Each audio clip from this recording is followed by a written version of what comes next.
Baik, Assalamualaikum warahmatullahi wabarakatuh. Selamat pagi semuanya. Bismillah, alhamdulillah, salatu wassalamu ala Sayyidina Muhammad Rasulullah wa ala alihi washabihi wa man walah. Kita masih diberi kesehatan ya di tengah pandemi yang belum usai.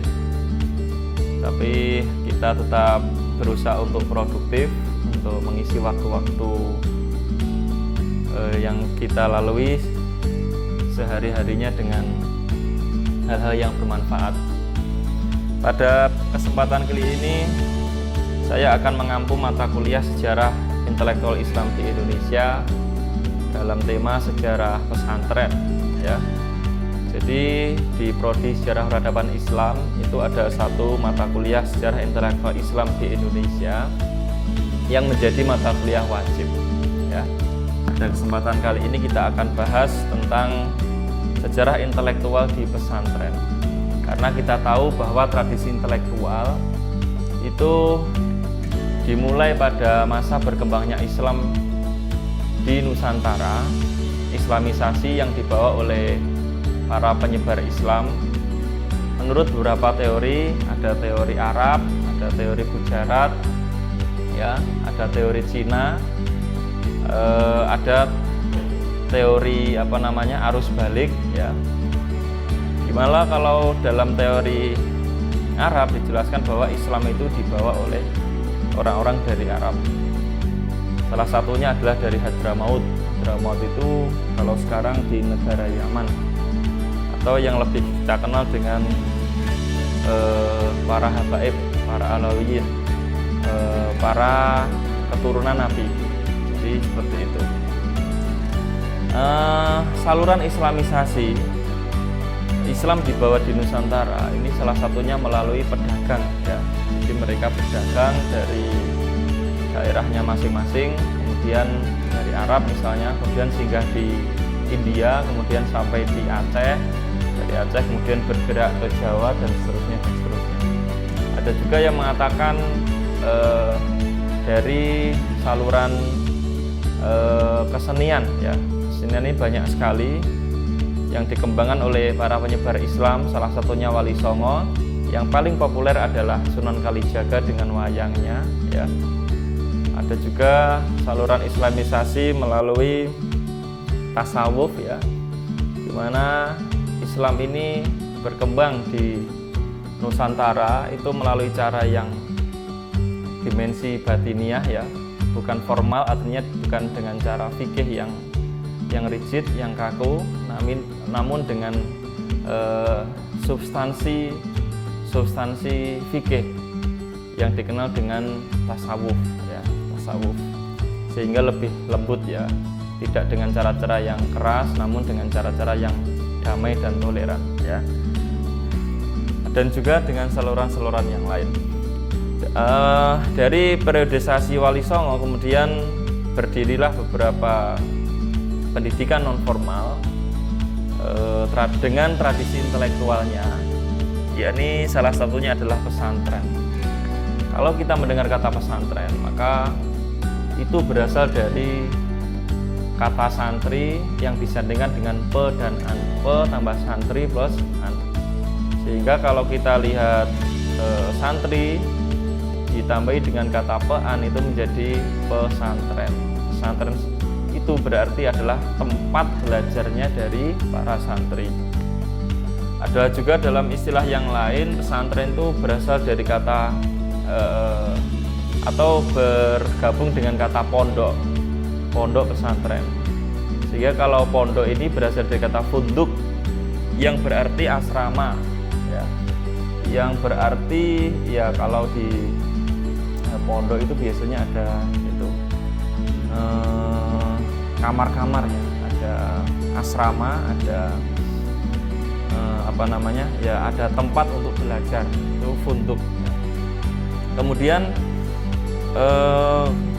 kata santri sendiri itu juga berasal dari bahasa Tamil ya. Kalau kita merujuk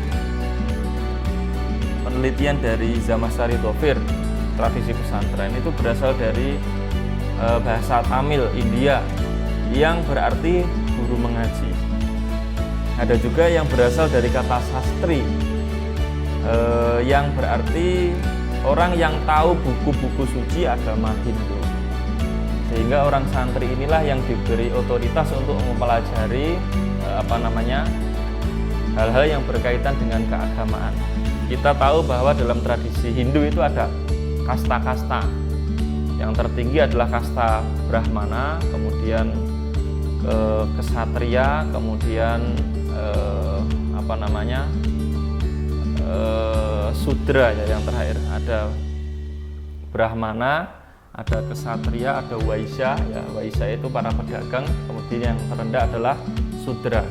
Lah sastri ini hanya boleh dibaca oleh ya Brahmana tadi, yang boleh membaca oleh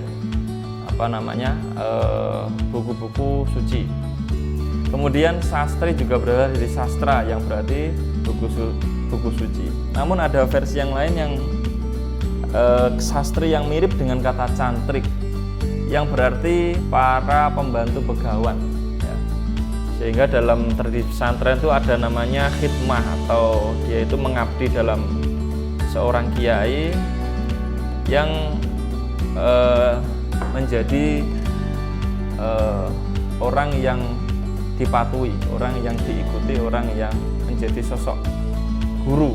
Nah itu ada istilah santri, ada istilah ngabdi di pesantren. Sedangkan pondok tadi itu berasal dari kata funduk, yang berarti asrama. Ini bisa dilihat di layar ya. Ada juga yang berpendapat bahwa santri itu berasal dari kata sin nun ta ro ya. Sin yang berarti satrul aurah atau menutup aurat ya. Jadi aurat itu adalah sesuatu yang wajib ditutup. Kalau dalam mazhab Syafi'i itu ya, antara pusar dengan lutut itu harus tertutup ya. Pendapat ini dinyatakan oleh Ki Haji Abdullah Dimyati dari Pandeglang, dari Banten. Kemudian nun yang berarti wakil dari ulama. Jadi ketika orang ini berada pada level ulama, itu harus melalui tahapan santri, harus belajar dulu di pesantren tadi. Sehingga kalau ada ulama tanpa melalui tahapan nyantri, lah ini menurut Abdullah Dimyati ini tidak bisa disebut sebagai ulama. Kemudian tak ya, santri tak. Ini berarti tarkul ma'asi, meninggalkan kemaksiatan. Jadi yang namanya santri, calon ulama tadi harus menjaga diri dan berusaha untuk meninggalkan hal-hal yang dilarang oleh agama atau yang disebut dengan maksiat. Ro itu ro'isul ummah, artinya pemimpin umat. Jadi memang seorang santri itu disiapkan, dikader untuk menjadi pemimpin masa depan. Maka menurut Abdullah Dimyati di sini memang progres ke depan, proyeksi ke depan, seorang santri ini diharapkan untuk menjadi pemimpin masa depan. Adapun dalam elemen-elemen pesantren itu harus memenuhi 5 hal yang kita bisa lihat di layar di sini, bahwa yang pertama harus ada asramanya tadi, punduknya.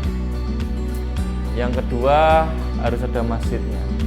Jadi kalau ada pesantren di situ ada asramanya tapi tidak ada masjidnya, itu belum bisa disebut sebagai pesantren ya. Kemudian harus ada kitab kuningnya ya, ada masjidnya, ada asramanya, namun tidak ada kajian kitab klasiknya atau kitab kuningnya, maka itu belum sah disebut sebagai pesantren. Ini menurut Zaman Sari Dober yang memang beliau konsen dalam bidang tradisi pesantren. Dan tentu saja harus ada santrinya, harus ada kiainya. Jadi 5 elemen dasar ini semuanya harus terpenuhi. Jadi seperti itu.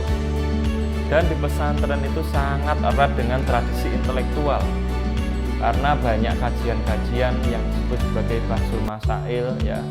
Ini ada diskusi antar santri yang membahas dalam satu tema keilmuan tertentu. Misalnya membahas dalam ilmu fikih, ada diskusi berkaitan dengan tema-tema yang teraktual ya. Bagaimana hukum misalnya menikah dengan yang berbeda agama, misalnya itu ada kajian bahas masalahnya. Terus bagaimana hukumnya dan hukum-hukum yang lain tentunya itu bisa dibahas dalam kajian bahas masail. Dalam tradisi intelektual yang lain di pesantren melalui kajian kitab kuning itu ada namanya ngaji sorogan ya, sorogan. Jadi antara santri dengan kiai itu berhadap-hadapan. Santri yang membaca ya kitab kosongan, kitab kuning tadi itu dibaca di depan ustadznya, di depan gurunya atau di depan kiainya, dan disimak oleh gurunya atau kiainya, sehingga ketika ada kesalahan itu nanti akan langsung dikoreksi oleh gurunya tadi. Nah, ini namanya sorogan. Ada juga bandongan ya. Kalau bandongan itu bareng-bareng ya, dalam waktu-waktu tertentu yang disebut sebagai wetonan, ngaji wetonan. Misalnya habis subuh itu ngaji bareng-bareng di masjid itu, atau habis maghrib itu. Nah, di sini erat kaitnya dengan tradisi intelektual. Ini masih bisa kita lihat di pesantren-pesantren, khususnya pesantren salaf yang ada di Indonesia ya. Yang paling banyak ada di Jawa Timur dan Jawa Tengah, dan juga di Pulau Jawa pada umumnya. Nah, ini adalah pemahaman awal tentang apa itu pesantren, apa itu santri, dan elemen-elemen dasar bagaimana satu lembaga, bagaimana satu institusi itu bisa disebut sebagai pesantren ya. Bisa jadi ada satu tempat di mana ada asramanya, ada santrinya, tapi di situ ada kajiannya. Itu mungkin secara syarat-syarat yang menjadi elemen dasar pesantren itu kurang satu atau kurang dua. Nah, itu bisa jadi terjadi. Tapi memang kalau seandainya tidak ada masjidnya misalnya, itu tidak boleh ya, belum sah dikatakan sebagai pesantren, karena ini mutlak diperlukan dalam satu lembaga non formal pesantren. Sehingga kalau kelima unsur ini sudah terpenuhi, nah ini saya kira ya, menurut pandangan Syekh Syarif Thohir, barulah satu lembaga itu bisa disebut sebagai pesantren yang sangat erat dengan tradisi intelektualisme. Nah, ini saya kira bisa dikembangkan pada masa awal Wali Songo, kemudian dilanjutkan oleh pesantren, kemudian bergerak lagi ke pendidikan formal ya. Di pesantren sendiri juga ada pendidikan formal, ada MTS, Madrasah Sanawiyah, ada Madrasah Aliyah, atau bahkan dari yang paling dasar PIAUD ya, PIAUD atau Madrasah Ibtidaiyah. Itu sudah ada yang berusaha untuk memadukan ya pendidikan antara formal dengan non formal. Saya kira bisa dilihat banyak sekali contohnya ya, ada di pesantren Gontor itu juga memadukan itu, ada dia juga ngaji dengan sistem kebahasaannya, bahasa Arab, bahasa Inggris, namun juga ada pendidikan formalnya, atau juga ada di Tebu Ireng. Kalau penelitian dari Syekh Syarif Thohir ini ada di pesantren Tebu Ireng di Jombang ya. Ternyata di Jombang itu ada ngajinya tadi, ada juga sekolah formalnya. Sehingga pada perkembangannya tradisi intelektualisme di Indonesia ini salah satunya juga dikembangkan di pesantren ya, sesuai dengan periodisasi berkembangnya Islam di Nusantara. Saya kira demikian sebagai pengantar ya.